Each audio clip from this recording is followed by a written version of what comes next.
भारतीय जनता पार्टीच्या नगराध्यक्षपदाची अधिकृत उमेदवारी म्हणून पक्षातील वरिष्ठ नेत्यांनी माझ्यावर जबाबदारी देऊन माझ्यावर तो विश्वास दाखवला आहे, त्याबद्दल मी पक्षाच्या सर्व वरिष्ठ नेत्यांची, पदाधिकाऱ्यांची व कार्यकर्त्यांचे आभार मानतो. त्यांच्या नेतृत्वात भारत प्रगतीपथावर अगदी वेगवान वाटचाल करत आहे, असे आपले सर्वांचे लाडके लोकप्रिय पंतप्रधान विकास पुरुष माननीय नरेंद्रजी मोदी साहेब आणि आपल्या महाराष्ट्राची धुरा जे समर्थपणे चालवत आहेत ते सर्वांचे आपले लाडके मुख्यमंत्री माननीय देवेंद्रजी भाऊ फडणवीस साहेब यांच्या नेतृत्वाखाली मोहोळ शहराच्या सर्वांगीण विकासासाठी मी कायम कटिबद्ध आहे ही सर्वांसमोर प्रथम मी ग्वाही देते.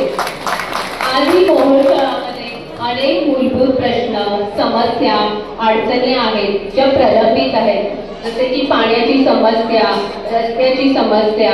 या सर्व समस्यांवर काम करून मोदीजी व देवेंद्रजी यांच्या नेतृत्वाखाली ही विकास गंगा मला मोहोळ शहराच्या प्रत्येक प्रभागामध्ये पोहोचवायची आहे आणि ही माझी जबाबदारी असेल.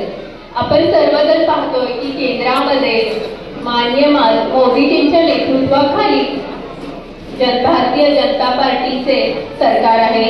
राज्यामध्ये माननीय देवेंद्रजी फडणवीस साहेब यांच्या नेतृत्वाखाली भाजपाचे सरकार आहे.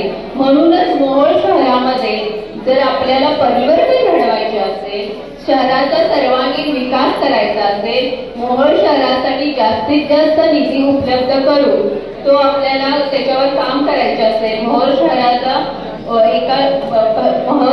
परिवर्तन करायचे असेल, कायापालट करायचं असेल तर मोहोळ नगर परिषद भारतीय जनता पार्टीला कमळ हे फुललेच पाहिजे. आणि त्यासाठी भारतीय जनता पार्टीचे सर्व 20 उमेदवार व नगराध्यक्ष यांना तुम्ही निवडून दिले पाहिजे ही सर्व तुमची जबाबदारी आहे. या निवडणुकीच्या माध्यमातून मी मोहोळकरांना आश्वासित करत इच्छिते की मोहोळ शहरासाठी जास्तीत जास्त निधी आणून मोहोळ शहराला एक स्वच्छ, सुंदर आणि विकसित शहर बनवण्याचा संकल्प सर्व 20 उमेदवारांच्या वतीनं मी करते. मोहोळ शहराच्या विकासाच्या मुख्य प्रवाहाला घेऊन जाण्याचा प्रवास आपल्या सर्व